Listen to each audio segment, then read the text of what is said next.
Bom dia a todos, eu sou o Vitor Berbet, supervisor da área de medalharia da Casa Moeda do Brasil. Eu já fiz, eu vou chamar de palestra, mas acho que eu prefiro chamar de conversa, né? A gente já teve essa conversa algumas vezes com a Sociedade Numismática, a gente já teve essa conversa com outros numismatas em outros eventos, mas eu acho que é um tema bem recente, né? Até porque está ligado ao nosso último lançamento de moedas comemorativas, eu acho que ele ainda é bem contemporâneo e bem atual. Okay? Bom, eu sou péssimo para nome para as coisas, e a gente acabou denominando de medalhas de baixo valor, aplicação de técnicas de cunhagem convencional, e entre aspas, e a gente vai entender ao longo da nossa conversa por que isso, aplicada a colecionismo. Bom, ontem nós tivemos a palestra da Fernanda, né, que falou um pouco de como que funciona, como é que chegam os projetos lá na empresa, na Casa Moeda. Bom, a Casa Moeda, acredito que a maioria saiba, mas a gente sempre tem uma variação no público, né, tem sempre gente nova, então é bom a gente colocar. A Casa Moeda é uma empresa pública, né, ela tem a atribuição e obrigação, né, sua razão de ser, é a fabricação de cédulas e moedas, selos e documentos de segurança para o governo federal, né. Nós podemos ser contratados por outras esferas de governo para a fabricação de documentos e outros produtos de segurança, tá? E podemos ser contratados por agentes privados também para a fabricação de produtos de segurança e produtos metalúrgicos comemorativos. Então, assim, posso ter uma medalha que foi encomendada por uma empresa específica privada? Sim. Muito provavelmente ela não fará parte do calendário ou do lançamento da empresa. É uma encomenda. Até porque nós temos capacidade técnica e produtiva para... Desculpa.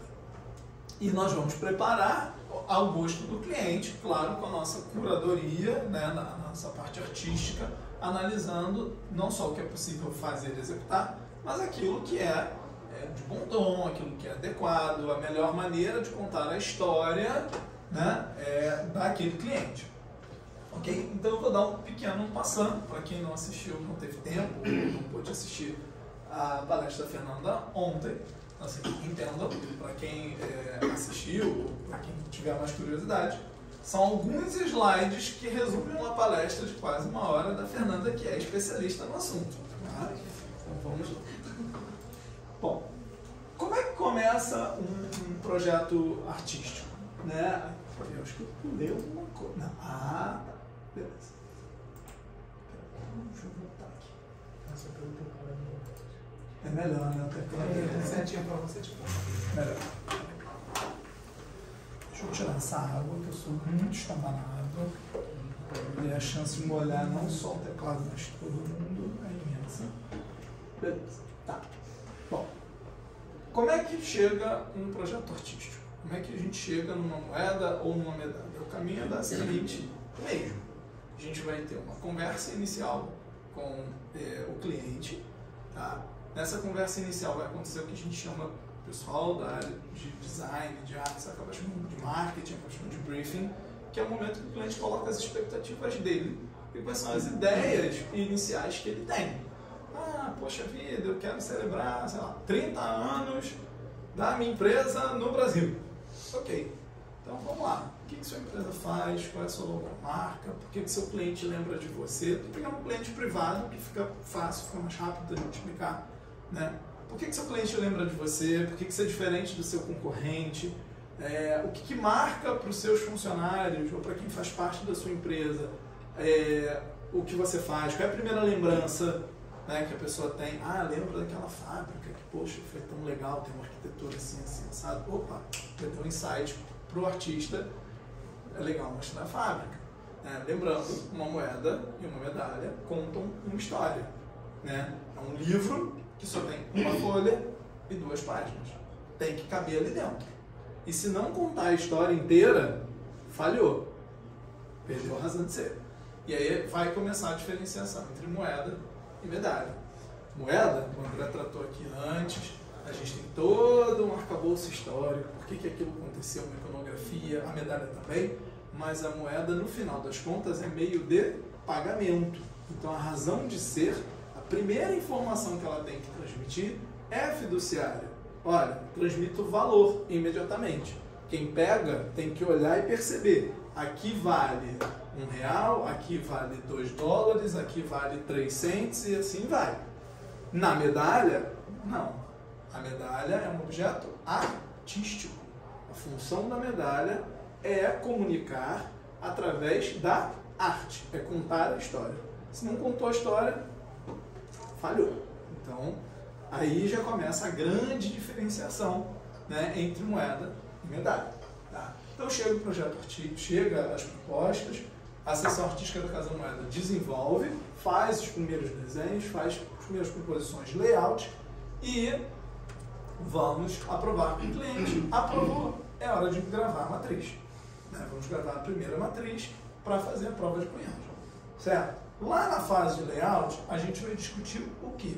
Os acabamentos, porque eles são muito diversos. E o cliente tem que aprovar, tem que entender o que está sendo proposto, né? Se é um acabamento espelhado, que vai ser semelhante à moeda proof, né? Ou a própria moeda proof, se for uma peça, se for uma moeda. Pode ser um acabamento fosco, pode ser um acabamento pátina, pode ser um acabamento colorido, e aí se for colorido nós temos 3 opções de colorização, né? Isso vai depender da capacidade de pagamento do cliente, da proposta que o artista está fazendo, qual é a arte que mais vai traduzir as ideias do cliente, que mais vai satisfazer o que o cliente quer contar, que combina com a história. Por exemplo, a gente tem algumas peças de times de futebol. Times de futebol têm muito gosto pelos seus escudos, pelas suas sequências de cores, né? Traduz muito esse universo. Ok? Mas existem times que são mais tradicionais, existem times que são mais inovadores. Então, os times mais tradicionais preferem ou tendem a preferir aquele conceito com resina, por exemplo, que é mais plastificado, ele é mais antigo, né? Lembra, algumas pessoas até dizem, remete muito à questão do futebol de botão, né? Me lembra um pouco disso. Então a gente pode ter clientes, ou a proposição da arte, indicar mais o caminho para a resinagem, e não para uma técnica de topografia, por exemplo, que é uma impressão. Tá? Isso tudo é uma conversa, né? Da história que está se contando, e de como que a gente vai contar essa história. Então, a gente, basicamente, uma vez que tem esse layout, precisa gerar o quê? A escultura. A gente precisa gerar um modelo físico, né, de como isso vai ser. Isso pode ser totalmente digital, ou pode ser feito na plastilina, na argila, no gesso, né? Isso também vai depender do artista e da técnica e do tempo, tá, gente? Porque tempo é fundamental. A gente queria, o lançamento é data tal, porque é um evento específico, veio uma personalidade do exterior, veio o presidente da empresa, uma empresa, sei lá, neozelandesa, e vem o presidente só para isso. Caramba, o cara fez 12 horas de viagem de avião, né? E não vai dar tempo você não pode remarcar, e ele tem que estar no evento. Então, vamos lá, vamos optar pela técnica que seja mais rápida, desde que ela atenda à necessidade final da peça. Então, isso é uma decisão diária lá da equipe, né, do gerente da seção artística, com os artistas e com a equipe de engenharia. Depois, a gente tem a gravação da matriz. Tá? A matriz pode ser gravada por usinagem, e aqui a gente está falando de uma usinagem de alta velocidade, de alta precisão. Então aqui vai envolver ferramentaria, vai envolver a gente vai esculpir sobre o aço de maneira mecânica, tá? Ou ela pode ser diretamente a laser, tá? Então a gente hoje pode gravar diretamente a laser sobre o tarugo de aço, tá? Podem sair desse processo tanto matrizes, ou que a gente chama de punção, tá? Que vai ser transportado, como pode sair a própria matriz cunho. O que define isso? Também a tiragem, né, e o tamanho. Para a moeda, em sua grande maioria, a gente ainda mantém a gravação do punção, faz o transporte e só aí a gente tem os cunhos para trabalho. Tá? Medalha não, as tiragens são muito menores, então se aplica muito mais a utilização de matriz cunho. Tá? Bom, vamos lá. Uma vez que se tem a matriz metalúrgica, ela chega lá no meu departamento, ela chega lá no DEMON, Departamento de Moedas e Medalhas, e a partir daí a gente começa nossa rota. Tá? Eu tentei fazer um esquemático para facilitar a gente entender, mas se for uma moeda de circulação, nós vamos receber o punção, a gente vai fazer o transporte, que é a fabricação do cunho, então a gente tem uma matriz, uma original, e faz a cópia, vamos colocar assim, para as ferramentas de trabalho. Por quê? A gente tem 20 e poucas máquinas de moeda de circulação, não pode trabalhar com um original só. Né? O cunho ele sofre desgaste no processo, então ele se perde, ele quebra. Né? Então a gente precisa ter um original, que é a punção, e a gente vai fazer as cópias de trabalho, das ferramentas de trabalho. Tá? Então, retirou lá a ferramenta, ela vai para a seção de cunhagem e vai fazer a moeda. Então, aqui é bem rapidinho, né? Não é complicado. Se a gente estiver falando de produtos metalúrgicos e aqui eu enquadro as medalhas convencionais, 50 milímetros, pátina, vai ser um pouquinho mais complicado. Por quê? Aqui a gente tem que fundir, laminar e cortar os discos. Tá? A gente vai cunhar e vai entrar na fase de acabamento. Esse acabamento, a gente pode estar falando de rebarbação, recorte manual, pátina, colorização com resina, aplicação de verniz, banho de prata, banho de ouro. Então eu compactei isso em acabamentos, porque é para a gente entender o quão é complicado fabricar uma medalha, quantos processos a gente está envolvendo ali. No caso do fosco polido, né, e da moeda proof, a gente vai fundir e laminar, vai cortar os discos, mas vamos partir para uma função de polimento. A gente tem um equipamento próprio para isso. A gente vai preparar os cunhos, veja que polimento de cunho e discos, porque o cunho tem que ser polido, o cunho proof tem que polir, não há opção, não é só no Brasil, é igual no mundo inteiro. Tá? As nossas congêneres, as empresas, as outras mints, né, as outras casas de moeda que nós temos contato, trocamos informação e fazemos exatamente igual. Tá? Não tem jeito. E vamos cunhar. Então aqui, ó, daqui para cá, eu já não vou ter toda essa fase de acabamento. Cunhou, está pronto. Aí aqui, essa crítica à embalagem, ela se torna uma fase muito delicada. Por quê? Os senhores sabem melhor do que eu. Moeda proof, área espelhada, relevo fosco.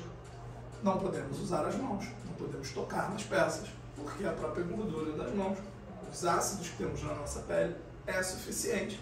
Todo enxofre que carregamos, que vem das nossas proteínas, vão atacar aquela prata que é super pura e está extremamente polida e espelhada. Então, encostou, estragou o produto, perdeu. Então, a crítica passa a ser um momento muito delicado na produção. Lembrando, na última produção de moedas proof que tivemos para o bicentenário, foi uma tiragem de 20 mil peças. Produzir 20 mil peças espelhadas dos dois lados e embalar todas elas manualmente é uma tarefa, no mínimo, hercúlea. Né? Só para não sair desse ponto, assim, a gente tem que sempre, não sei se você pode responder, mas ponto final, mas nessa questão de não poder tocar na moeda, que tipo de materiais vocês usam para fazer esse trabalho? Então, aí depende da equipe de operação. Mas, por exemplo, você pode usar, o pessoal utiliza pinças plásticas, e o pessoal que utiliza pinças de bambu, aquelas de fazer sushi, muito, e luvas e dedeiras. Então você vai transitar aí entre quem tem mais técnica, quem tem mais precisão, porque a peça também não pode cair. Então, por exemplo, eu acho a pinça excelente, mas se você não tem domínio, não tem controle, não vale a pena você usar a pinça. Tá? Eu acho a luva muito legal. Tá, mas vamos observar a luva. Se a sua luva tem tal Se ela veio, é uma luva de um material polimérico, riquíssimo em enxofre, por exemplo, eu não recomendaria, tá? Porque o enxofre vai se ligar à prata, a oxidação, né? O processo ali reacional mais conhecido da prata com enxofre, haja vista a Idade Média, né? Muitas pessoas morreram por causa disso. Então, não recomendo, tá? Então vamos para as nitrílicas, as borrachas nitrílicas. Também tem que agir com parcimônia, porque o nitrato tende a se ligar rapidamente à prata também. Então, assim, não existe solução mágica, o menor contato possível. Então, recomendação, não fique com a sua moedinha de prata na mão, mesmo que esteja de luva, um montão de tempo, porque não é adequado, né? A melhor condição que a gente tem hoje disponível são as cápsulas e os holders de acrílico, porque o acrílico, em que pese, em sua grande maioria, ele não tem ali nada residual de superfície, pelo menos que eu conheça até o momento, que vá agredir. Então, se puder tocar de maneira indireta, mantém na cápsula, usa a cápsula como suporte para você pegar e manipula a sua peça na cápsula. Eu não encontrei nenhuma dificuldade de analisar uma peça até hoje que não pudesse ser ali na cápsula. Para flipar, sim, você precisa flipar, não precisa virar, né? Ok, pega ali rapidinho, né? E faz, entendeu? Eu já vi alguns pesquisadores, até alguns colegas modelos em outras casas, utilizarem as dedeiras, né? Porque é pequenininho, aí não incentiva o... né? Aí encosta com tudo, só a pontinha do dedo, virou. Mas tem gente que tem muita habilidade com as pinças, de bambu principalmente, né? Mas aí tem que ver se elas não estão, se a pinça de bambu não levou nenhum verniz de superfície, né? Se ela não está oleada, porque é um caminho também, né? É aquela história, quanto mais limpo, quanto menos a gente vai colocar. E por favor, nunca PVC, né, gente? Porque o PVC é policloreto de vinila, então ele tem cloreto à beça, e é a mesma coisa que lavar na torneira, né? Vai ficar branco em 5 minutos, e aí perdemos a peça. Diga. Só uma dúvida. Sim. Mesmo na cápsula vai ter ação do tempo, né? Assim, sim, vai dar parte sim. do tempo. A cápsula não isenta do oxigênio do ar, não isenta da atmosfera, e a gente tem que lembrar que a atmosfera de cada local, de cada região, tem a sua umidade, tem temperatura, tem sais ali em suspensão. Dependendo do local, vai ter saliva, vai ter material biológico, né? Então, assim, quem guarda a coleção sabe, vocês guardam tipo assim, que eu. Vocês sabem os cuidados que vocês têm que ter. Não é porque a pessoa tem uma cápsula na casa da moeda que vai, se deu parte, alguém encostou na moeda, não é assim. Não é assim, ela vai acontecer. E as tais manchas de leite? Porque tem uma boa discussão sobre o processo de produção. Sim. Tem uma discussão até bem longa, não só da Casa Matador Brasil e muitas outras casas de moeda, porque pode acontecer, sim, pequenos spots, pequenas manchas esbranquiçadas, que elas vão ser decorrentes, quer dizer, não vão ser decorrentes não, porque é muito forte. Acreditamos poder ser decorrente da qualidade da água, né, e da qualidade do ar do ambiente. Mas mesmo casas de moedas que apresentam investimentos muito altos em sala limpa, tem casa de moeda investindo em sala para cunhagem proof semelhante à sala de fabricação de HD. A gente está falando de ar ultra puro, operador trabalhando dentro daquelas roupas, né, de astronauta, e mesmo assim o milk spot, né, a mancha de leite, aparece. Então, assim, quem fez um investimento para uma sala nesse nível, com certeza já investiu numa função com mais alto nível ainda, numa qualidade de água cada vez maior. Mas é natural da prata formar óxidos com o ar, né? Quando é que a gente sabe que o metal é mais resistente, né? Quando logo assim que exposto ao ar ele forma o primeiro óxido e impede que a oxidação avance para dentro, né? Por isso titânio, tântalo, nióbio, né, são tão importantes, porque eles formam logo esse primeiro filme de óxido, né, o cromo, aço inox. Qual é a grande diferença do aço inox para o aço comum? Você dissolve cromo na massa do aço, né, lá na função. Não é minha área, gente, eu sou de aciaria, tá? Mas essas pequenas partículas de cromo dissolvidas, logo assim que o material volta para o estado sólido, recristaliza, elas formam as primeiras ligações com o oxigênio e criam um filme de óxido superficial. Isso impede que a oxidação migre para dentro da peça e bloqueia todo o restante do oxigênio. Então, assim, é natural dos metais, né? E a prata é muito ativa, né? É muito reativa. Então, nesse estado de polimento, estado especular, ela está pronta, ela está ali ávida por um oxigênio, né? E aí não tem como tirar do ambiente 100%, né? Então, é complicado. Com relação ainda às cápsulas de certificadoras, elas são mais hermeticamente fechadas do que as cápsulas que a gente tem aí na Casa da Moeda. Por terem essa característica, elas aceleram um pouco mais a formação de pátina, ou isso não tem nada a ver na opinião sua? Não sei informar. Eu nunca lidei diretamente com as cápsulas, não como empresa, nunca lidei com as cápsulas certificadoras. Então, assim, não conheço a especificação do acrílico e não conheço a forma que eles fecham. Por exemplo, eu não posso afirmar que uma certificadora, por exemplo, não tenha uma câmara para embalagem mais limpa. Eu não posso afirmar se eles não têm uma descarga de nitrogênio, por exemplo, na região para aumentar a taxa de nitrogênio e de oxigênio. Um exemplo, tá? Recursos assim, que a gente imagina que possa ser feito. Ou se simplesmente ele tem uma bancada mais limpinha e ele vai lá e embala direto. Não sei. Nunca visitei, não tive a oportunidade ainda de ver, então não posso. Ainda sobre a agora sobre um produto de vocês, né? Aquela moeda dos 500 anos do descobrimento da América, né? Sim. Eu sei que algumas delas ficaram no cofre da Casa da Moeda e quando foram retiradas estavam com uma bela pátina em torno dela porque ela tinha contato com o papel. Isso será que foi por causa do papel ou foi alguma questão do material utilizado nessa maneira? Eu vou te pedir para responder essa pergunta lá no final. Tá bom. Que aí a gente segue a lógica, daí a gente chega. Tá bom? Vamos lá. Então, voltando, para a gente não perder. Então, embalagem, né, da moeda proof, que é uma coisa importante, né, e crítica.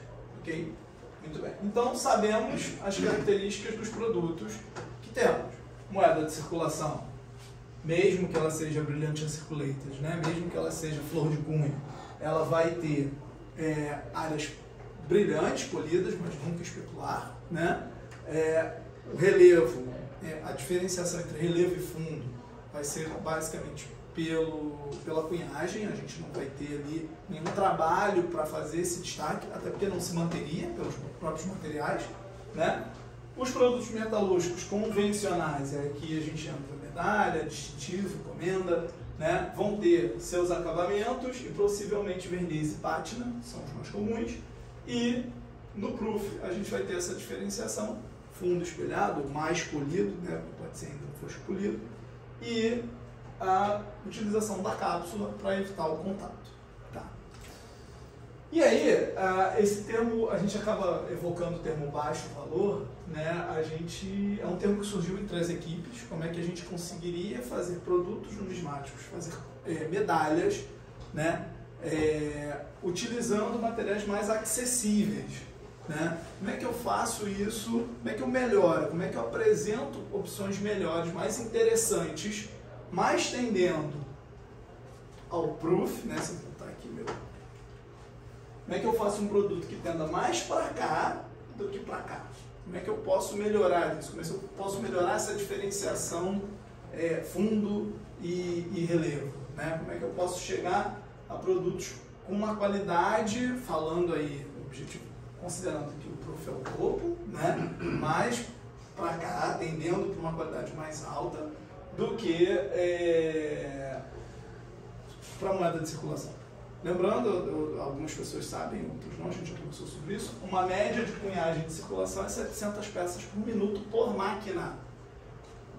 Moeda proof tende a uma peça por minuto e ela pode ser retirada na crítica.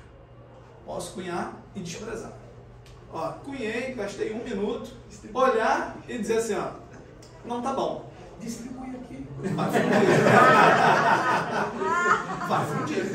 Então, assim, essa conta não fecha, né? Todos gostaríamos muito de ter moedas de circulação com características proof, mas a conta não fecha. A nível de produção, falando de fábrica, indústria, é inviável, né? Então, vamos lá. Então, como é que a gente faz isso? Opa, voltei demais. Então, a gente começou a pensar como que a gente pode melhorar isso. O primeiro passo, gente, óbvio, com uma equipe de engenharia, é descer o quê? O valor intrínseco do material. Proof é feito em prata. Prata, metal nobre. É utilizado para fazer joias, é utilizado como riquezas, né, de países desde tempos imemoriáveis. A palestra do André ainda há pouco falou sobre isso.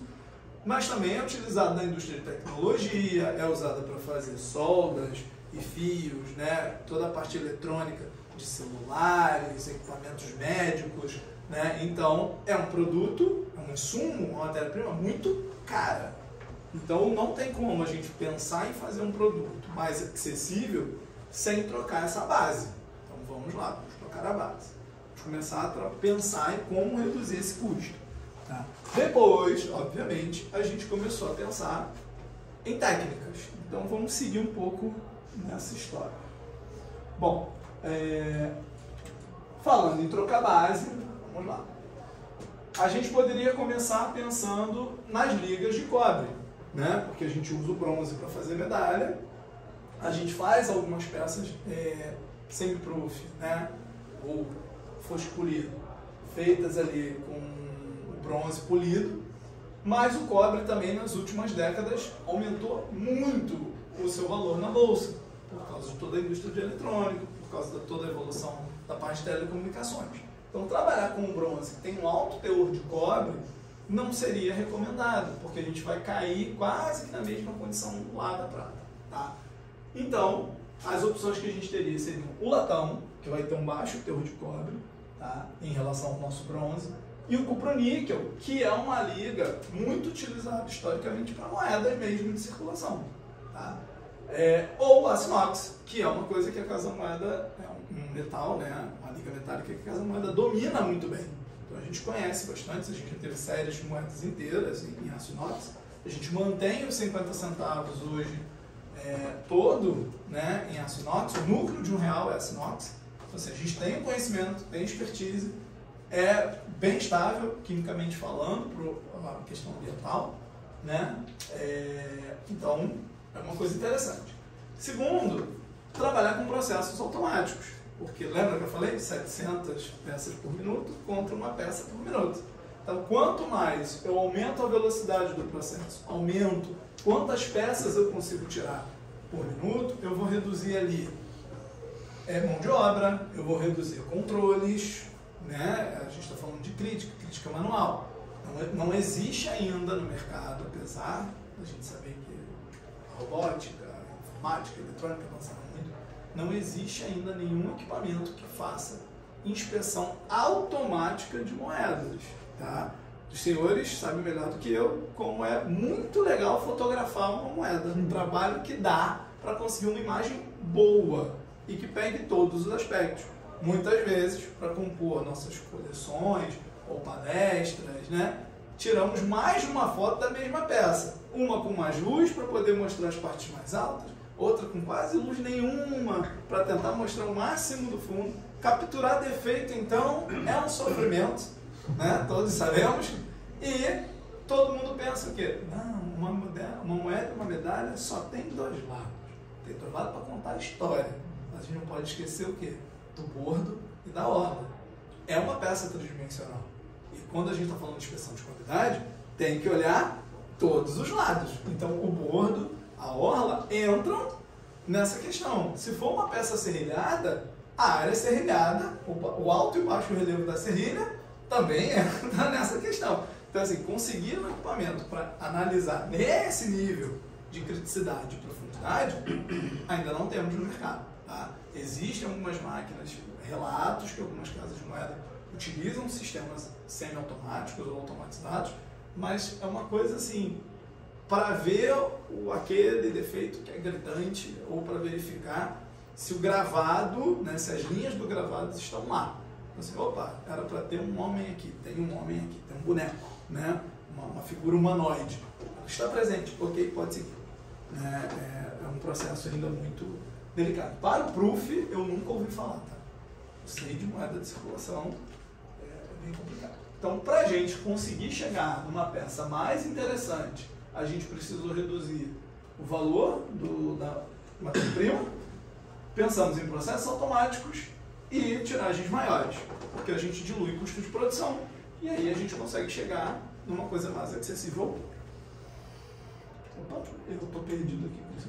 Bom, para isso, a gente precisa mudar o hábito, precisa mudar como as coisas são feitas.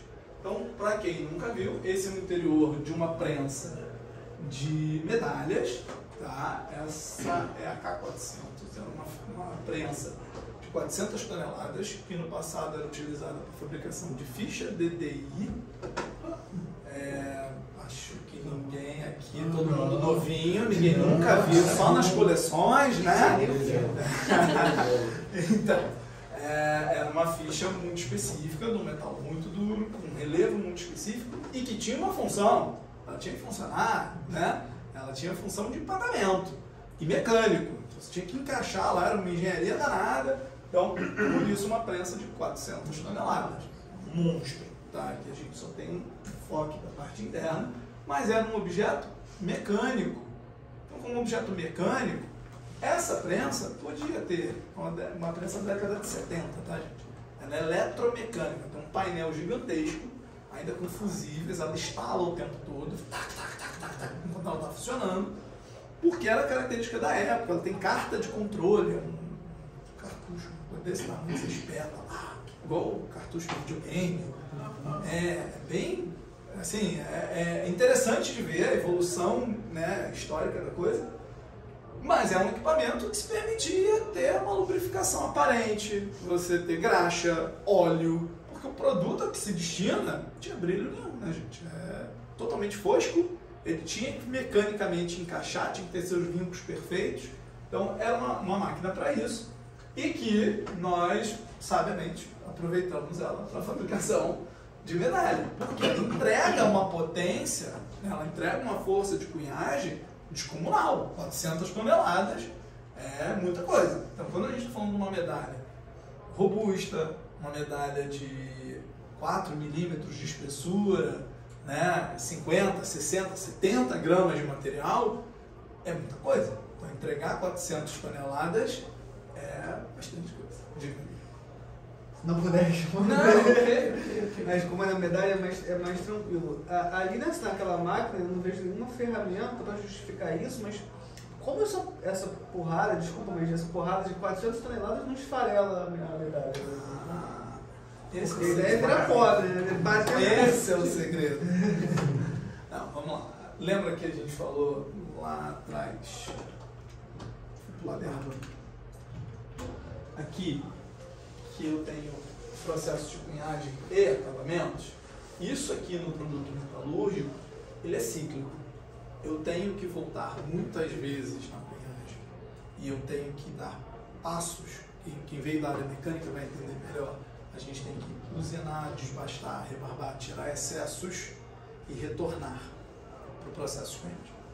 Um exemplo, medalha olímpica, foram 9 passadas. Então foram 3 golpes, recose, mais 3, recose, mais 3, recose. Então, assim, é um fluxo, um ciclo. Tá? Você tem que trabalhar o metal, tem que aumentar isso. Tá? É um pouquinho do know-how do negócio, eu não posso entrar muito, mas é bem trabalhoso. Tá?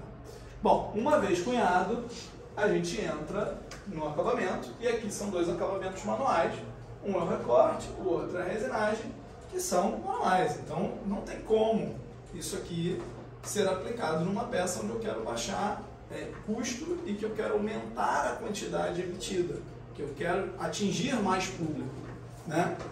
Quanto mais manual, preciso, eu vou reduzir a capacidade de atender o público e mais rara a peça vai se tornar. né? E a gente está buscando aí um ponto de equilíbrio. Eu quero cair num espaço entre a cunhagem de circulação e a fabricação do proof, né? Vamos seguir. Bom, então, quais eram os nossos objetivos? Primeiro, gerar peças colecionáveis mais acessíveis. Envolver os jovens, porque a gente tem observado que a numismática, seja como ciência, seja como cultura, hábito de colecionismo, seja como técnica, né, de fabricação, ela cada vez mais, tudo na vida, né, depende do jovem, do novo, de quem está chegando. Então, se a gente não envolver o jovem, se eu não conseguir, e envolver o jovem significa também tornar possível que o jovem compre, né? Se a criança que recebe uma mesada ali de 25, 30 reais não consegue comprar uma peça, a primeira peça dela, ela não começa a colecionar.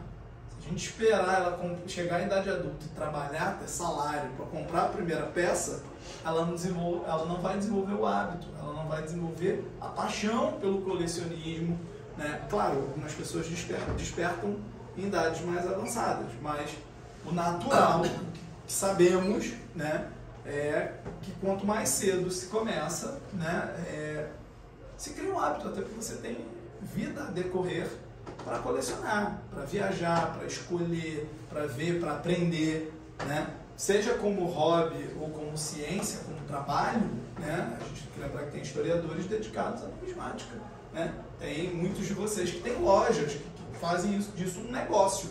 E aí tem muito que se aprender. Então você gasta a sua vida, é profissão, né?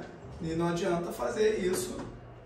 Vou deixar eu fazer isso quando estiver bem velhinho, e aí não dá tempo de ler tudo, desenvolver, né? Enfim. Então a gente gostaria muito de envolver o jovem, e para isso é legal que você esteja com um ticket médio mais baixo, né? Facilita o acesso. Aumentar o número de lançamentos, porque quando você transforma em automático, você consegue testar mais coisas e colocar mais opções no mercado. E claro, com isso tudo, difundir a numismática e o hábito do colecionismo. Então, um breve histórico, né? Lá em 2015, 2016, a gente fez uma cunhagem em latão, né? Algumas séries em latão, que visavam a gente atingir um público, né, específico. Foram peças comparando com as de 50mm, economicamente mais baratas, tinham um valor de venda mais baixo, tá? Mas ainda seguindo muito a lógica do Proof. Então a gente está vendo aí um relevo fosco e um fundo polido, quase espelhado, tá? Depois, em 2018, foi feito um trabalho que a gente já tinha a técnica de colorização, né, em aço inox, tá? Não sei se dá para ver na foto, mas volta muito a luz, tem muito brilho, então a gente chegou quase que num polido, né? Foi um trabalho para o Museu Nacional. E depois a gente fez um trabalho que foi lá, eu acho que no primeiro colecionismo em movimento, que foi lá no museu, né, do prédio da Casa dos Pássaros, com o pessoal da base, da nossa base na Antártida, né, que foi quando nem tudo era gelo. E aqui a gente já está no trabalho da Fernanda, inclusive, a gente combinou aqui a técnica de topografia, mas o outro lado dessa peça é bem espelhado. Tá? E aqui já é cuproníquel. Essa é a exposição que ia para o Museu Nacional, né? Mas aí como isso, o museu pegou fogo, a gente cedeu o espaço e foi lá no Museu da Casa. Eu não acertei esse negócio aí. Pra frente ou pra trás? Bom, no passado...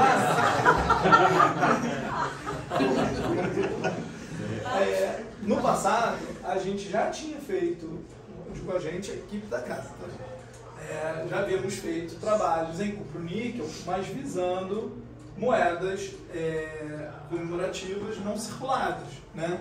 Como o R$2 lá da imigração japonesa e as moedas da Copa, certo? Essas peças foram cunhadas na prensa de cunhagem proof.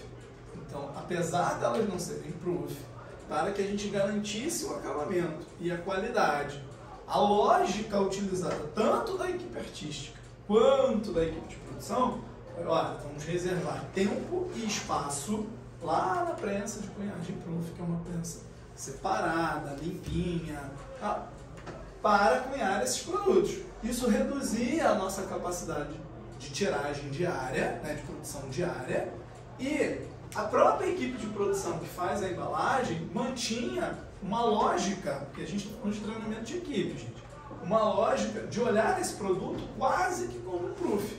Então ele olha para aquilo e procura fiapo. Procura, não, peraí, esse brilho não tá, não tô me vendo direito. Descarta. Opa, calma, esse produto tá bom. Nossa, pelo amor de Deus. Os votos tremendo. Tá? Então a gente queria aproveitar essa qualidade, mas tornar isso mais factível para todo mundo. E essa é uma visão da nossa prensa, tá? De cunhagem proof. Então olha como é que ela é bem parecida. Agora acertei. Tem nada a ver, né? Com o que é uma cunhagem tradicional para medalha, tá? Que me permite ali ter óleo, graxa, né? Ir, voltar, entrar, sair com a peça.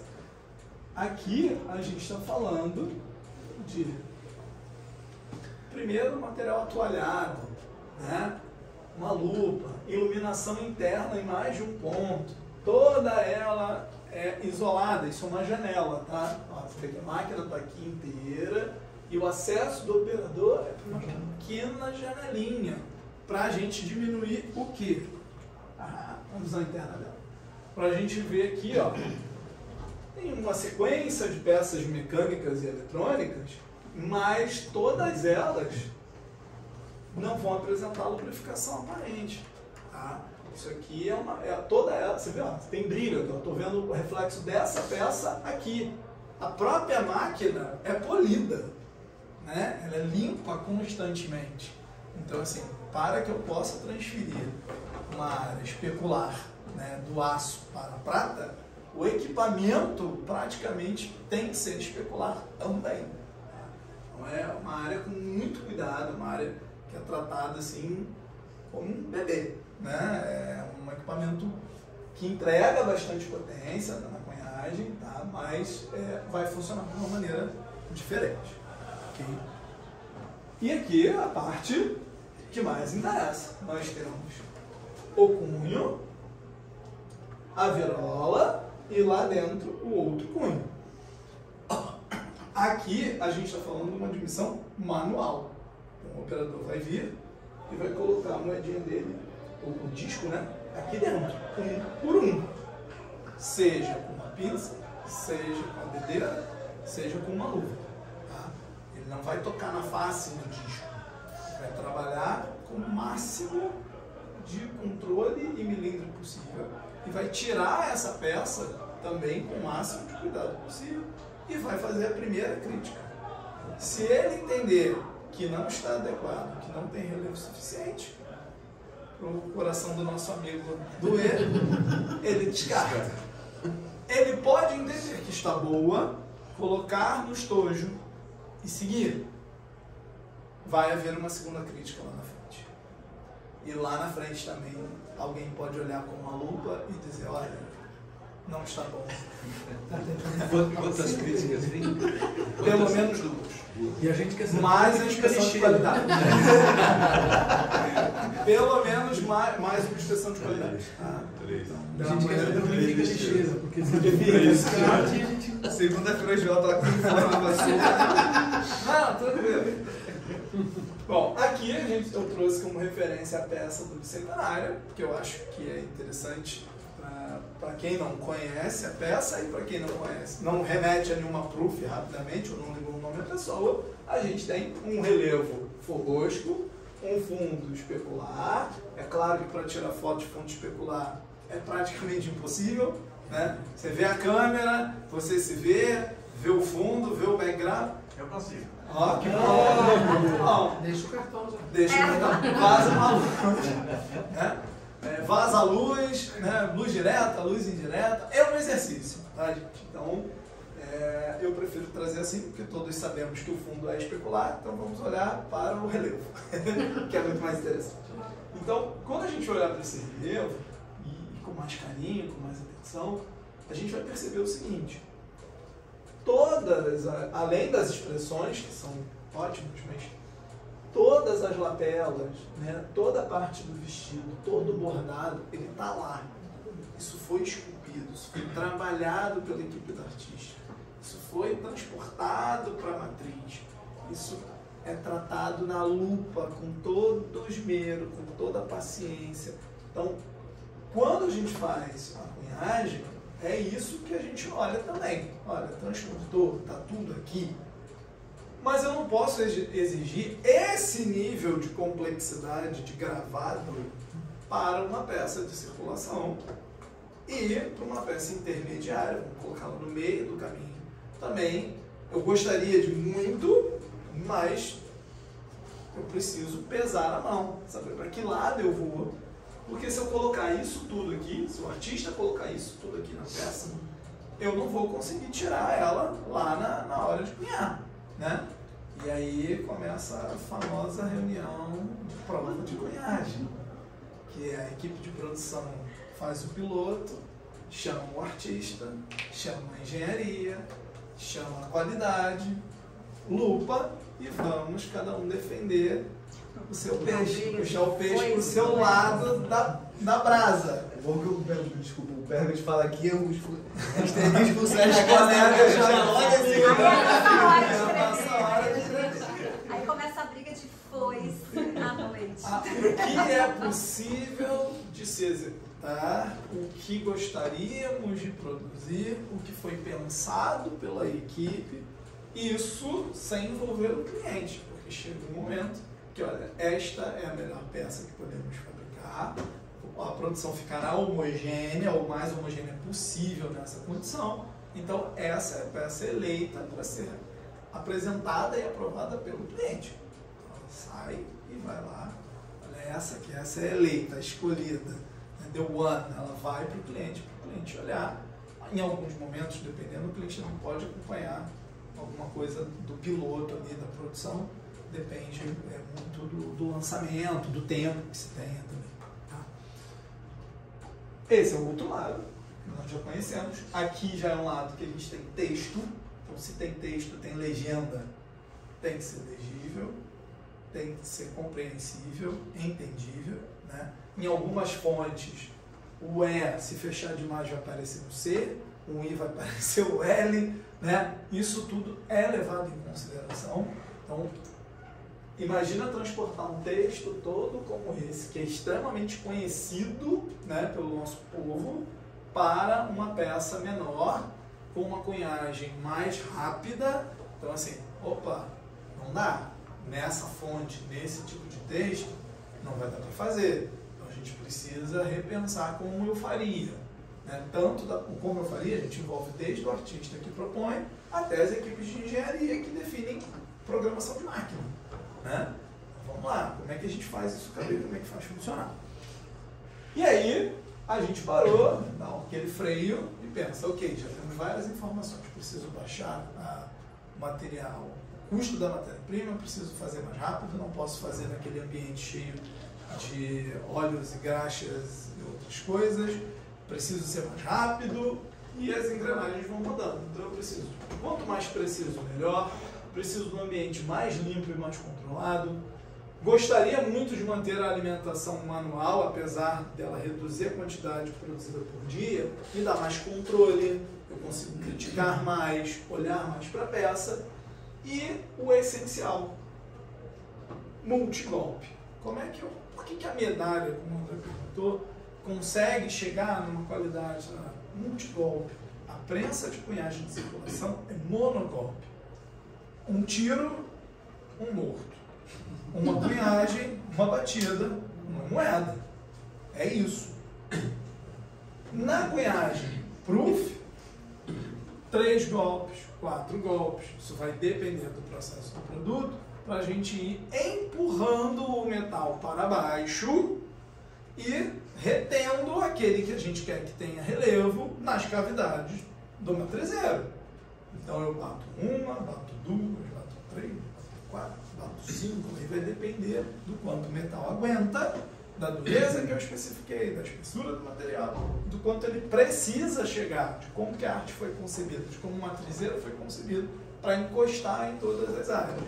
Então, o multigolpe era fundamental para que mesmo automático, mesmo em velocidade maior e com um metal que tenha um valor, né, inerente mais barato, eu conseguisse aumentar a resolução. Para eu chegar naquele relevo, para eu conseguir colocar mais elementos para contar a história, fundamental o multigolpe. Então, como fazer isso? Aqui a gente tem a medalha, são exemplos, né? A medalha de São Sebastião, já em latão, feita na grave, na prensa proof, que foi feita com multigolpe. Então alguns de vocês têm essa peça, já viu essa peça na mão? A gente consegue ver detalhes aqui, a foto não favorece, mas a gente consegue ver detalhes aqui das portas, né? Dos vitrôs que compõem a capela. Então, assim, mesmo no latão, e esse disquinho é bem fininho, se a gente for olhar, ele acho que é um dos mais finos que a gente já utilizou, ele consegue transportar esse relevo todo. Isso feito no multigolpe. E esse conjunto ele foi interessante porque ele foi todo muito barato, né? Foi um conjunto muito barato, R$25. Ele tinha a caixinha que era um expositor, um material leve. Exatamente. Aqui, a Nossa Senhora de Fátima, né, também na mesma técnica, já que um portrait, posso chamar de portrait, um portrait, e o Sagrado Coração, que é um relevo central e, de certa forma, até alto para esse disco. Se a gente for olhar, ele é uma massa de relevo bem no centro da peça. Tá? E a gente conseguiu bastante fosco aqui. Tá? Então, isso trabalhando só o multigolpe. São Jorge, que temos a figura São Jorge, dragão e o cavalo. Se a gente for considerar, são 3 figuras que precisam estar reconhecíveis na peça. Tá? Ela ocupa, esse relevo ocupa mais de 2/3, né, se a gente for olhar, do disco. Então, assim, puxou muita massa, muito metal para cá. Então, assim, é a prova de que é possível, com o multigolpe, você exigir mais do metal, entregar mais relevo. Claro, tem muitos detalhes, mas a gente percebe, se a gente for olhar aqui, a face, né, São Jorge, ela é reconhecível, porém não temos expressões, né? Aí a gente precisa pontuar. É nesse nível de detalhes que estamos discutindo. Se a gente for comparar com Pedro, Leopoldina, lá na moeda do centenário, cada um tem sua expressão. Está lá, né? E aqui não.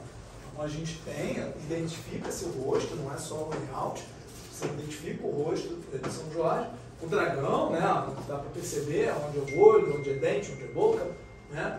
Mas a gente sabe que o artista abriu mão de alguma coisa na hora de modelar. Então, opa, não, isso aqui não vai dar para pôr, tem que tirar. Né? Toda escolha é uma renúncia. Oi? Toda escolha é uma renúncia. Sim, toda escolha é uma renúncia. Isso aí.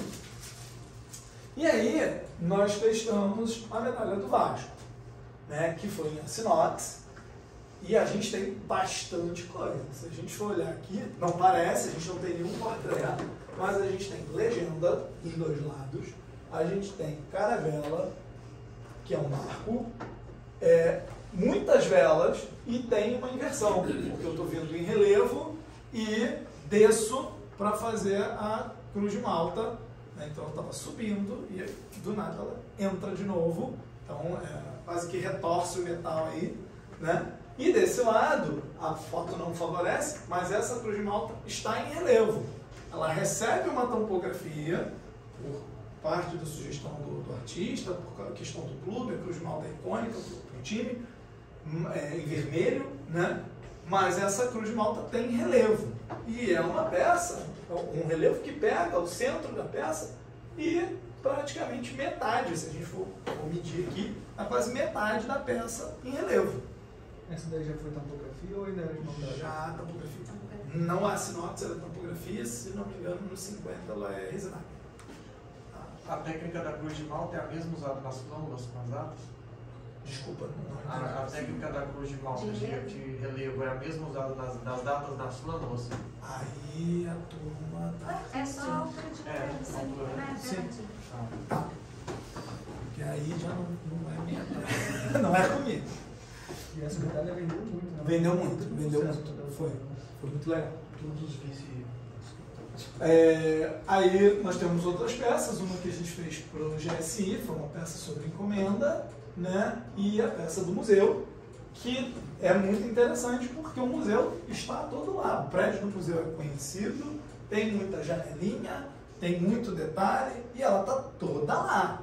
Então é bastante coisa. A gente consegue observar, vindo dessas peças, a minha ideia nessa quase cronologia que eu montei aqui, a gente percebendo que cada vez mais a gente está aumentando a quantidade de informação na peça, aumentando o relevo, aumentando a quantidade de detalhes, né? Mas ainda assim estamos ainda, nesse momento, trabalhando com a prensa de cunhagem proof. Então, mudamos o metal, melhoramos a técnica, aprendemos em conjunto. O que aprendemos? Porque o artista teve que se abrir mão de algumas coisas, o pessoal da mecânica teve que repensar algumas soluções, o cunhador teve que mudar algumas posturas dele de trabalho. Opa, diminui velocidade, aumenta um pouquinho mais de pressão. Opa, pressão demais, quebrou ferramental. Porque nada botei na máquina, no dia seguinte está na rua. Não é assim que funciona. Demanda tempo de desenvolvimento. E aí chegamos Bichos do Real. Bichos do Real, uma série que é muito querida por toda a equipe lá da casa, né? Acredito que nos numismatas também, colecionadores, porque faz uma alusão às nossas cédulas, a todo o trabalho que a gente tem há 25 anos no plano, né? E é uma peça feita em cuproníquel, com uma riqueza de detalhes praticamente especular, né? Ela beira ali o proof, né? Do outro lado é a efígie da República, para quem não conhece a peça, que é uma massa bem grande, né? A gente pega ali mais, eu acho que de 2/3 da área, né? E com uma topografia de uma excelência, assim, que pra gente até hoje é assustador, porque ela segue. Você pode pegar uma cédula e colocar do lado, ela se encaixa com uma cédula. Isso só é possível porque não somos apenas uma casa cunhadora, não somos só uma casa medalística, mas também somos uma banknote printer, nós somos um impressor de cédulas. Então, nós temos como empresa as duas, na verdade, 3 técnicas, né, desenvolvidas pela mesma equipe artística e pela mesma equipe de engenharia de produto. Então, a gente consegue compartilhar não só informações, mas técnicas. Então, é uma peça, realmente, um conjunto de peças assim. Essa foi a primeira da técnica topográfica? Não, a gente teve. A primeira peça topografada foi a Aparecida, mas foi topografia sobre relevo. Um relevo bem alto até. Depois a gente veio fazendo alguns trabalhos, o Vasco com a Cruz de Malta, que é uma topografia totalmente plana. Sim, se não antes, foi muito próximo ali. Mas se você for olhar na lupa, não precisa nem usar a lupa, mas a Cruz de Malta é um chapado. Ela é uma topografia toda em vermelho. Aqui a gente está falando de tonal, variação tonal. Tá? Então vou ter mais de um azul aqui nessa região, vou ter mais de um vermelho, de um amarelo e linha. Então eu tenho construção de linha, que em tese a topografia não faria. Tá? A topografia comercial regular não faz linha. Para fazer linha você precisa da turma da Casa Amada. Sequestra eles. Não, mentira. É a técnica. A técnica que está envolvida com o fato e com o conhecimento dos impressos de segurança. Tá? É uma coisa que você não aprende nos cursos de gráfica normal, é fazer linha dessa forma. Isso é ensinado internamente. Você vai aprendendo know-how do negócio, né? Faz parte da vida. Nós estamos internamente. Bom, Aí eu vou e volto no tempo, né? Alguns devem lembrar que houve uma ação de marketing no shopping Iguatemi, aqui no Rio de Janeiro, junto com a empresa Nickelodeon, que era um canal de televisão, não sei se ela existe, que era uma produtora de desenhos animados, e ela fez uma série chamada Nick Moedas. Foi muito interessante. Foi um evento para crianças, ainda não era moda o shopping ter um espaço exclusivo para criança, e a Nickelodeon converteu uma praça inteira do shopping num evento infantil, que ficou por mais de um mês lá, com várias atividades de brincadeira, e para a criança, ela criou um parque de diversão dentro do shopping, e para a criança brincar, ela precisava pagar pelo brinquedo com a Nick Moeda. Olha que a Nickelodeon devia ter um numismata lá dentro em algum momento, porque qual era a brincadeira? Você fazia compras no shopping, trocava suas notinhas por fichas de troca. Todos nós conhecemos, faz parte da história, né, da numismática do Brasil. Mas essas fichinhas de troca eram metálicas, cunhadas com as estampas dos personagens e o outro lado, Nickelodeon. Tá? A gente percebe aqui que não há quase relevo nenhum, a gente está trabalhando só com outline, né, só com linha. Mas foi um sucesso essa série. E a Nickelodeon, pelo volume de material, procurou a Casa da Moeda, pela técnica. Olha, a gente precisa ganhar muito em muito pouco tempo, porque o negócio é muito interessante, dá público, as crianças queriam, e os colecionadores não iam lá brincar, mas queriam as peças das crianças. Mas óbvio que eles também estimulavam que a criança levasse algumas para casa, porque ela estava levando o personagem dela, ela estava levando aquele momento que ela brincou. Então ela tem N traduções aí que podem ser aproveitadas. Mas nós fizemos essas peças nas prensas de moeda de circulação. Esse trabalho foi todo executado lá do outro lado. A gente vinha falando de como utilizar multigolpe, prensa proof. Tá?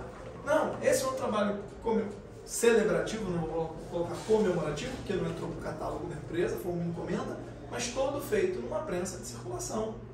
Então era a prova cabal de que é possível fazer algo comemorativo ou celebrativo com muita velocidade, né? Ah, mas a gente faz as moedas comemorativas quando o Banco Central pede nas prensas de moedas de circulação. Sim, a gente fez uma série inteira do Rio 2016 nisso, mas a gente respeita ali todas as características de altura, de relevo, de construção de moeda. R$1 já existe. A gente só precisa fazer a imagem caber, né, a imagem, o layout caber dentro daquele espaço, e eu não estou falando só do círculo, mas em altura, né? É uma técnica dominada, conhecida, né? E aqui foi totalmente desconhecido, tá? Isso foi em 2005, eu acho.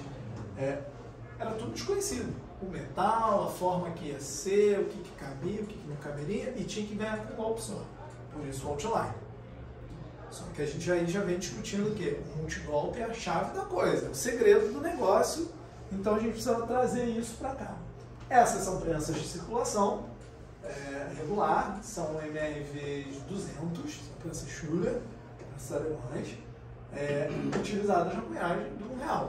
Aqui a gente está vendo o que a gente chama carinhosamente na produção de girafas, são os alimentadores verticais, né, que fazem a entrada do anel e do núcleo para a cunhagem. Esse é o interior de uma prensa de cunhagem, que na verdade a prensa em si está aqui, né? Isso que a gente vê nessa foto, essa caixa toda que a gente está vendo aqui, é uma caixa acústica, é um ferramental, uma técnica de higiene e segurança do trabalho para impedir que o operador se machuque, que ele encoste no equipamento quando ele está em velocidade, tá? E reduz muito o ruído de produção.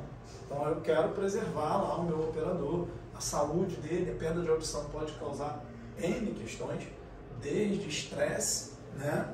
Surtos de estresse, até perda de libido. Tá? Tem pessoas que perdem libido por falta de audição, porque não escutam seus parceiros, não escutam elogios, não escutam carícias, então é uma coisa muito grave. Então, na parte de higiene e segurança do trabalho se discute muito o controle de ruídos. Tá? As pessoas podem chegar a ter surtos de estresse por conta de ruído. Então, a máquina é toda enclausurada, ela é fechada. Enquanto ela está produzindo, ninguém encosta na máquina e ela tem que ficar tampadinha lá para diminuir o máximo de barulho, tá, dentro da área. Isso tudo é medido, tá, gente? A empresa tem toda uma área de controle de pressão sonora, tem especialistas para falar do assunto. Esse é o interior dela. E aqui, novamente, a gente tem um par de punhos, né? Está exposto, um par de punhos. E é onde a gente faz o nosso trabalho. Só que essas prensas são monogolpe. E aí eu voltei com um problema. Eu falei, nossa, mas era o multigolpe que resolve, e aí eu vou para o monogolpe. Como é que faz? Você monta parte da máquina, os alimentadores, vou mostrar a coleção para o André ver, que ele está curioso, né? Então, a gente tem que sentar para conversar. Senta lá a equipe de engenharia de processo, engenharia de produto, os curiosos da produção. E aí, como é que a gente faz? A gente precisa de alimentação automática. Na prensa de punhais de circulação eu tenho alimentação automática, eu tenho alta velocidade, mas eu tenho monogolpe. Tá? Eu preciso ajustar. Quem sabe uma alimentação por batelada, já não é mais manual, mas também não é o automático, porque o automático, deixa eu voltar logo errado, na girafa, no alimentador vertical, eu vou colocar ali quase 1 tonelada de disco e ele vai subir e vai cair lá de cima, pá, vai bater um disco no outro. Então, isso já comprometeu a qualidade. Se eu quero uma peça com fundo melhorado, um fundo que remeta, né, ao proof, eu não posso bater disco com disco. Então, alimentação totalmente automática, 100% automática, fora de cogitação. Então, vamos reduzir isso. Vamos trabalhar com a batelada. Lá na cunhagem de circulação, colocando 700 peças por minuto, não dá para ter uma crítica de 100%, até porque não dá nem tempo. Imaginem que se leva, vocês sabem melhor do que eu, quem olha uma moeda procurando seus elementos, suas características, e se ela tem um defeito ou não, leva muito mais do que 1 minuto para olhar, né? Imagina, enquanto você apanhou uma, faz 700 por minuto, você pegou uma aqui para olhar e gastou 1 minuto, tempo recorde, foi dos dois lados, 30 segundos para cada lado, vai! E já tem mais 700 lá. Dá? A nossa inspeção de qualidade, ela é amostral, tem todo um plano, ela acontece 15x15 cruzado com 30x30, são 2 equipes diferentes, é o cunhador com o inspetor de qualidade, é amostral, ele recolhe toda uma análise estatística para dizer quantas peças tem que ser retiradas de cada máquina por hora, e de quanto em quanto tempo, para ele poder analisar e dizer, opa, temos uma pluma de defeito ou não temos uma pluma de defeito, lotes A, B, C e D descarta,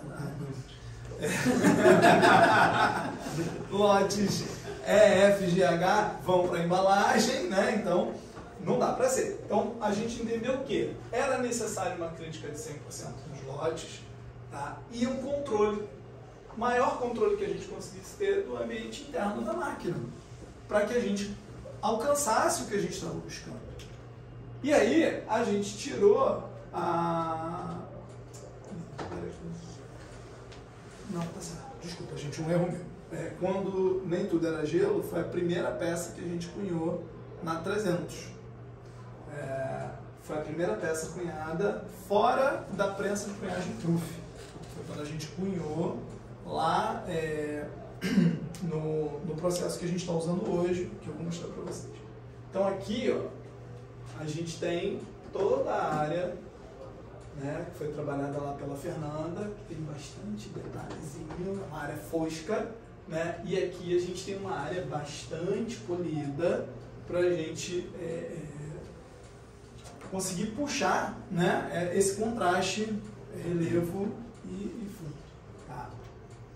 Aqui eu tentei uma outra imagem, né, com uma ampliação, para a gente ver mais detalhes, e aqui o outro lado da peça. Né? De baixo. O de baixo, que ela fez um outro trabalho. E aí, não, tá certo, peraí, gente. Minto, desculpa, tá certo. quando nem tudo era gelo, foi na Grabner, a memória já está me falhando. Essa ainda foi na Grabner, foi na prensa Prof. E essa aqui, que é a sorte, foi a primeira que a gente cunhou na 300, para a gente poder comparar os resultados que a gente estava obtendo. Então aqui, ó, eu vou ter a primeira prova de cunhagem da medalha da sorte. Todo mundo conhece a medalha da sorte? Não? Que é um trevo. Vem no cartãozinho. Acho que eu tenho uma foto dela com a Joaninha. Ele me deu uma, né? Deu uma? Ah, show. É uma peça que eu vou ter um relevo grande aqui. Eu vou ter todo um trabalho de guilhoche aqui lateral, vou ter a legenda Casa Moeda. E o outro lado dessa peça é um relevo bem grandão, que é um trevo de 4 folhas. Então, se a gente for comparar com o que eu já trouxe aqui, ela vai lembrar um pouco a questão do Vasco, lá com a Cruz Malta, né? Que é bem grandona, está bem no centro da peça. E aqui eu tenho diversos outros elementos divididos, né, na peça. Então essa foi a primeira prova de cunhagem. Aqui eu tenho a segunda prova de cunhagem. Olha a diferença. Aqui a gente vai perceber muito nessa região, que tem uma troca de textura. Olha como é que ela vai mudando. A região da fita, né, que é a logomarca da casa, também a gente vai perceber. Ó, aqui ela estava praticamente brilhante, né? Ainda voltando muita luz. E aqui ela está bem fosca. Isso pelo contato do metal do disco com a área de relevo do cunho. Então ela foi sendo o quê? Empurrada cada vez mais. Aqui se ajustou pressão, recozimento de disco, né, durezas. Isso é um trabalho que a gente vai fazendo em conjunto. Essa aqui é a terceira prova. Aqui, ó, a gente já começa a ver. Olha como é que ela muda. Eu gosto de olhar bem aqui na região ali. Aqui você quase não vê as linhas, o miolinho, né? A gente vê só as linhas. Quando a gente vai para a segunda peça, a gente vê mais o miolo, mas não consegue ver as outras áreas. E aí, quando a gente vai para a terceira, a gente já consegue ver as linhas e os miolinhos.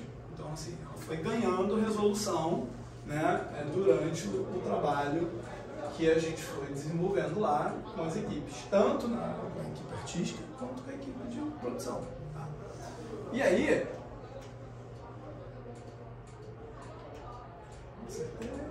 essa foi a última peça, né, que foi aí já não mais prova de cunhagem, sim lote piloto. Coloca em produção, define uma quantidade, aquela primeira corrida, o pessoal lá fora gosta de chamar de first strike, first day of strike, né? Primeiro dia de trabalho e tal, que é, olha, agora bota a máquina em velocidade e vamos ver se isso se mantém. Ou por quanto tempo isso se mantém até que eu preciso trocar ferramental ou retocar o ferramental. A gente chama de retoque, gente, é você tirar, dar uma limpeza, um polimento e retornar com ele, tá? Porque vai falar retoque, vai falar, tem um cunho retocado. Alguém foi lá com um buril? Não, não é nada disso, calma. Tá? Se acalma, né? Não é para tanto. Então, essa foi a forma em que a peça saiu. E aí, com o que a gente aprendeu nesse trabalho todo, e depois da sorte a gente fez outros trabalhos, né, a partir da sorte, que foi 2000 e... Alguém me ajuda? 18? 19? 18, né? A gente veio todos os cupros, todo o cupro-níquel que a gente fez a partir da medalha da sorte, fica lançado o desafio para os numismatas montarem suas coleções, são já cunhadas na MRV 300, que é uma máquina com características de circulação, uma prensa Schuller, mas que ela é multigolpe. Então eu consigo aumentar a quantidade de golpes, mesmo dentro daquele espaço, daquela condição de cunhagem das moedas de circulação. Tá? E aí, para o bicentenário da independência, para a nossa moedinha de R$2, a primeira moeda colorida, né, lançada no Brasil, nós utilizamos todo esse conhecimento acumulado aí de 2016 até agora, de como que a gente faria. Então, claro que a gente tem uma vista bem ampliada aqui, né, de uma das moedas que a gente cunhou. Então a gente já consegue ver o seguinte: a gente tem uma massa de relevo bem grande aqui ao centro, né? A gente tem vários níveis de altura, várias alturas, e óbvio, é uma peça de 30 milímetros, a gente não pode esperar expressões, né, no rosto de Pedro, porque não seria possível. Mas é perfeitamente identificável o trecho do quadro de Pedro Américo, que foi a referência, né? E detalhes nos cavalos, na indumentária, na espada, nos chapéus utilizados, né? Nos arreios. Então tem uma série de elementos que a gente foi trazendo. É claro que a gente fica limitado pela arte proposta, inicialmente proposta pelo briefing proposto pelo cliente, tá? Então existe um espaço. Por que não usou o rosto de Pedro puro? Por que não usou? Isso não cabe nessa discussão, porque a gente tinha um espaço para trabalhar, mas a gente tem uma legenda considerável, né? Vocês que colecionam sabem disso. Quando a gente olha para as moedas do real, o texto real, né, a palavra real que está lá, é um ponto muito comum da gente encontrar variações, né? Mas aqui a gente tem um textão. Se a gente for comparar bicentenário, tá? É uma frase inteira. E muitas vezes em moedas de circulação a gente só vai encontrar ali uma palavrinha, né? Às vezes dólar. Deixa quieto e não me escreva mais nada, porque o risco é de não aparecer.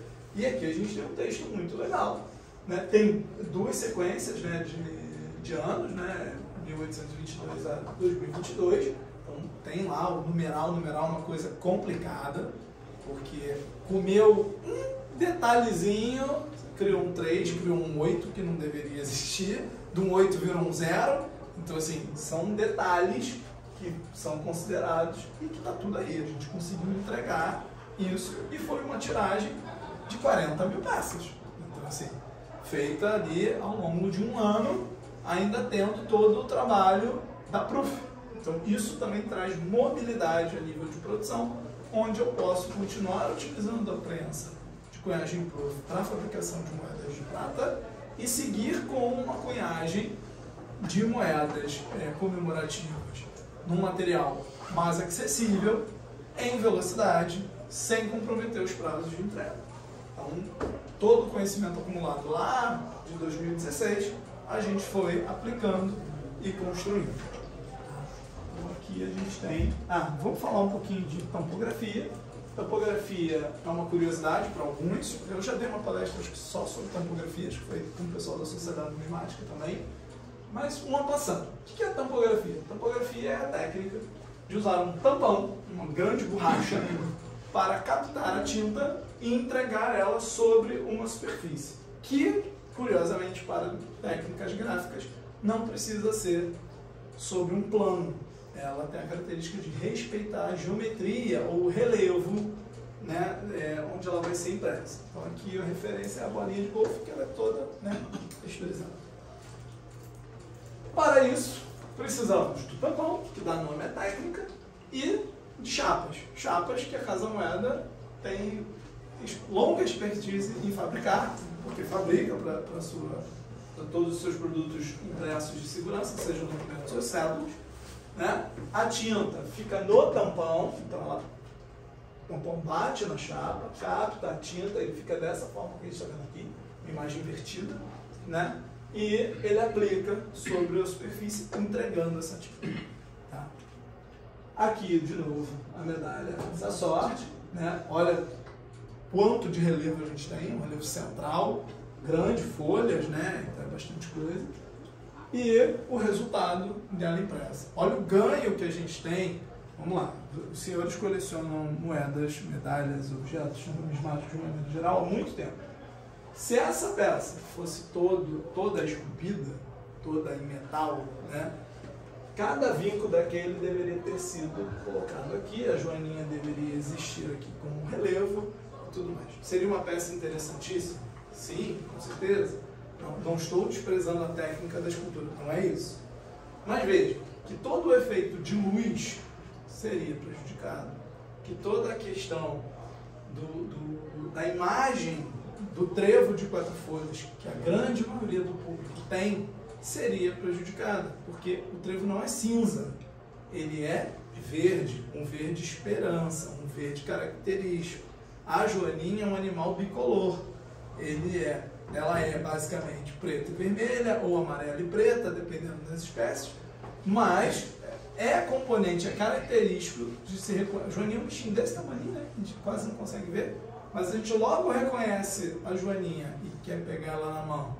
E o besouro a gente quer matar, a platóide, a barata a gente quer matar, exatamente pela cor. Você olha assim, opa, isso é uma joaninha, que legal, não mate. Se for todo marronzinho, chinelo nele, né?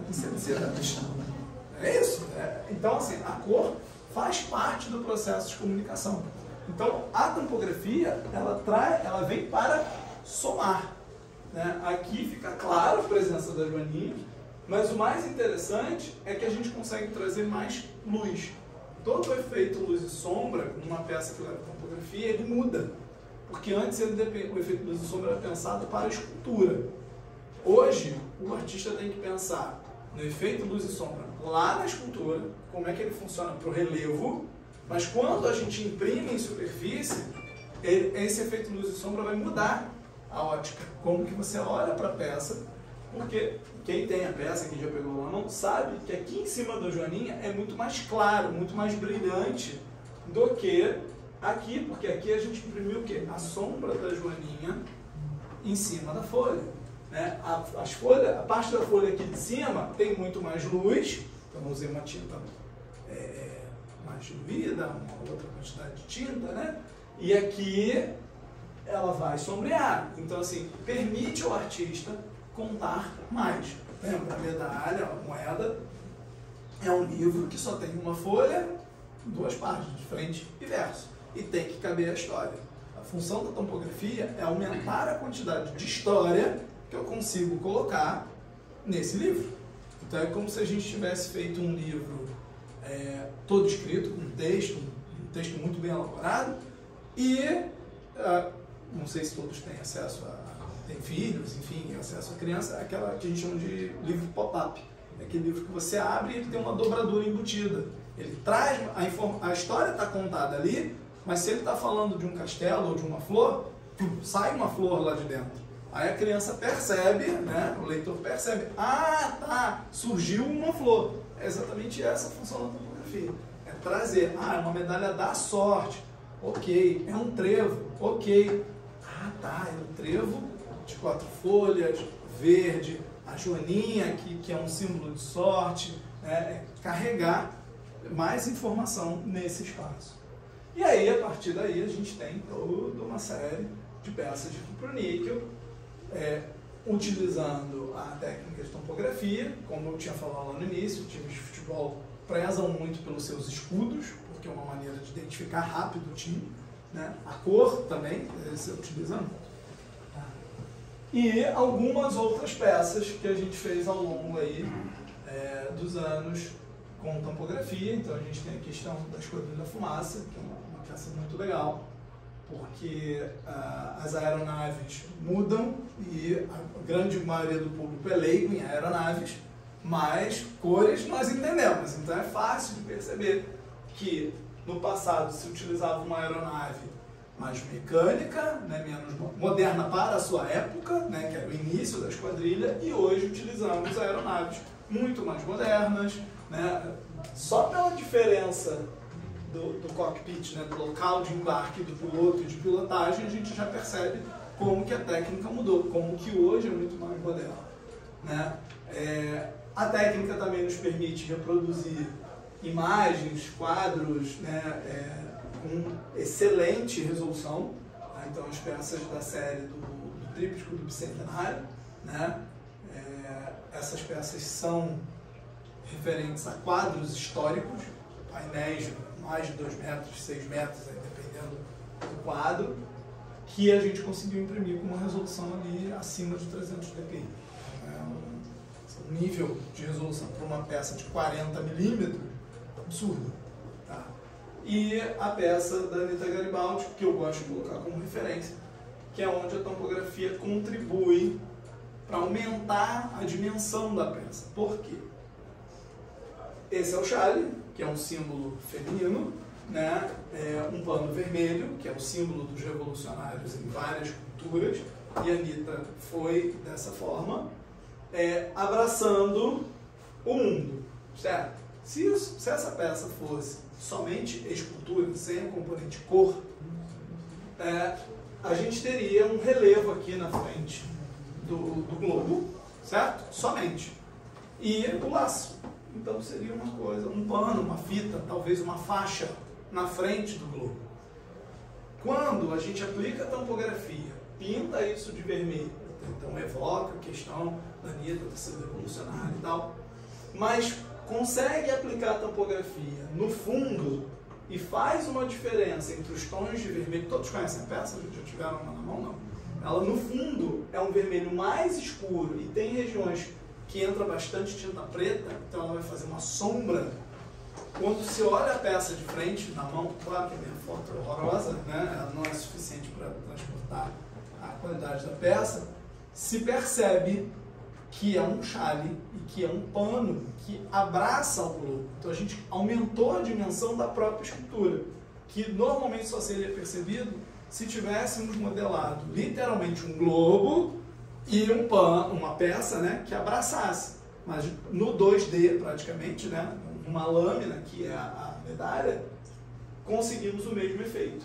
Então a tampografia entrou aqui aumentando a dimensão da própria escultura, da história que se queria contar. Não é uma faixa vermelha. Todos que olham percebem que é um chale ou um pano amarrado, algo que deu a volta no globo e que somente a escultura, neste caso, se tratar 2D, não seria suficiente.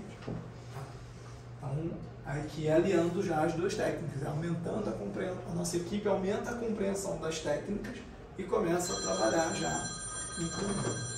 Então aqui, para a gente perceber, a gente tem uma moeda de R$2 e com texto. Lembra que a gente falou lá atrás que textos eram um perigo para cunhagem em circulação, para peças pequenas? A gente tem um texto razoavelmente grande e uma área tampografada superior. Tá? Ali uma tampografia muito mais simples, falando assim, de quantidade de elementos, né? Mas uma tampografia que exigiu bastante precisão, porque é uma fita em movimento. Então a gente precisava garantir esse efeito, que esse efeito visual existisse, uma flâmula, né? uma fita ao vento, e não somente duas barrinhas coloridas. Tá? Então isso também exige ali uma complexidade. Basicamente, essa foi a nossa conversa. Alguma outra pergunta? Deixei alguma coisa em aberto? Que alguém me perguntou Do papel, da página? Vamos lá. Você perguntou das moedas do descobrimento. Isso, descobrimento. Tá. Porque elas têm um papel dentro, não fixa nesse papel. Eu queria saber se esse papel, se é devido a algum ácido, alguma coisa que tem nesse papel que ocasionou aquela pátina. Moedas do descobrimento são do ano 2000, mais ou menos? Não, mais ou menos 98, 2000. Bom, vamos voltar um pouquinho. 98, 2000, a gente tem que pensar que foram as primeiras séries proof, praticamente, da Casa Mãe. Tá? Ali, os controles de processo, o amadurecimento do processo também é um pouquinho, já se vão 23 anos, né? Só no Projeto Olímpico foram 16 modelos de prata. Então, desenvolver muita coisa, testar muita coisa, aprender muita coisa num espaço de 4 anos. Então, é um salto de conhecimento e de know-how, né? De tudo. Então, eu não estava na casa em 2000, então não posso falar. É 92, né? 92, então é mais anterior ainda, ó, a gente já está mais para trás. É essa aqui. Sim. Antigamente, só tem gente novinha, mas os numismatas antigos usavam às vezes cera microcristalina para guardar era moda, era o que se conhecia, a tecnologia que se tinha na época para guardar. Quer dizer que usava verniz mesmo. Isso. Hoje nós sabemos que a médio prazo aplicar a cera microcristalina não é uma boa opção, porque em médio prazo começa a atacar, a reagir. Tal. A longo prazo é uma péssima opção. Começa a craquelar. Mas há 20, 30 anos atrás, cera microcristalina era uma regra praticamente. Né? A gente tinha uma corrente muito forte de que, olha, aí, em curto prazo é uma ótima ideia. Apliquei, principalmente para protegi, não dá oxidação, tá lindo, não vou prejudicar o meu material, vou ter minha peça para todo sempre. E se revelou com o passar do tempo que não era uma boa. Então é muito possível, sim, que o papel daquela época não fosse o papel mais adequado. Hoje, quando se fala em papel para embalagem, se fala em papel alcalino, então ele tem que ter uma baixa acidez. Tá? Não posso afirmar que na época foi ou não foi utilizado esse papel. Tá? Mas o papel hoje também já está descontinuado. Tá? Não se usa papel. É cápsula de acrílico. A melhor opção que temos hoje é a cápsula de acrílico. Amanhã posso eu mesmo estar aqui dizendo, olha, não usem acrílico, acrílico não é legal. Aprendemos, descobrimos. Cápsula de vidro. Vamos pro vidro. Vai. Grafeno, enfim, a gente tem uma porta aberta aí de tecnologia hoje, inovação todo dia, e que cada dia a gente aprende mais. Então, assim, é possível dizer que tenha sido? Sim, pode ter um papel comprometido. Agora, a gente tem que pensar o seguinte, em que momento essa peça foi adquirida? Essa peça de 92. Aí é onde ele veio complementar, porque eu comprei uma peça na época e guardei na minha coleção.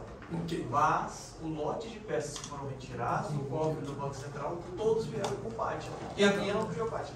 Então, o que me sugere esse sugere acondicionamento. Exatamente. Esse segundo lote, você diz que adquiriu, ou que alguém adquiriu, que você teve acesso de alguma maneira, se ele transitou entre cofres, porque a gente fala assim, o cofre do Banco Central, temos que lembrar que, como a Casa da Moeda não tem um cofre só, acredito que o meu cliente também não tem um cofre só, considerando que ele atende a nível nacional.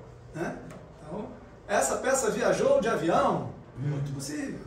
Essa peça viajou de carro? Talvez canoa? Porque se ela foi para algumas regiões do país que o acesso é feito via rio, né? Ela pode ter sido exposta a um ambiente extremamente úmido e com calor. Então, assim, são N possibilidades. Pode ter variado muito de lugar, de onde ela passou, úmido, seco, e até chegar aqui. Um ambiente mais salino, um menos salino, e a peça essa saiu do cofre. Então, tem um artigo da ANDA sobre isso, por causa dos mormos que foram encontrados no saco no partido e a decoração partida tinha acabado. É isso aí. Então, assim, o ambiente contribui muito. Uma maneira de estudar são ensaios destrutivos, onde a gente vai estudar os sais formados, os sais de prata formados na superfície. Sim. Mas ainda assim é um estudo onde a gente vai estar supondo muita coisa. Olha, encontrei muito, sei lá, cloreto. Será que isso passou numa região marítima que tinha muita maresia? Não será. A gente não tem como afirmar assim categoricamente. Né? Só documentos oficiais de quem cuidou disso poderiam dizer, olha, não, saiu, foi o trajeto XYZ, tá? Mas são todos classificados e é muito difícil a gente ter acesso a essa informação. Gente, tá bom? Nós vamos precisar agradecer imensamente o Vitor falar ainda mais do que eu esperava. Não, eu peço desculpa. Não, peraí. Veja, estamos todos aqui, uma hora depois, não é? Isso não é problema. Mas nós queremos agradecer mesmo. Eu que agradeço em nome da um registro. Olha, é sempre maravilha ouvir você, porque você começou dizendo que ia ser uma conversa. E você produziu uma conversa que mobilizou a gente para entender um bocado mais do que acontece. Entender, compreender e respeitar o processo de produção, porque você já contou que assim, não é assim, tipo, fez aqui, desenharam ali, puseram ali, é só esperar na ponta ali e levar para casa. Formar um processo. Então, Isso é bastante importante para a gente. Muito obrigado mesmo. Em nome Eu da que agradeço. SNB. Sempre lembrando, eu sou só um porta-voz. Eu represento uma empresa de quase 330 anos, uma equipe de quase 3 mil pessoas, se a gente for considerar todo o histórico da empresa, né? E um departamento inteiro, sem contar as nossas equipes de apoio e todos os envolvidos no processo. Então, assim, nosso demate, nossa comercial, nossa equipe artística, os engenheiros. Olha, é só vocês tirarem algumas fotos da produção da medalha, da SNB que vocês vão fazer, e assim a gente vai ficar maravilhosamente satisfeito. Pede um vídeo. Sair na medalha dessa. Obrigado. Eu que agradeço Muito obrigado. o convite. Muito obrigado. Show de bola.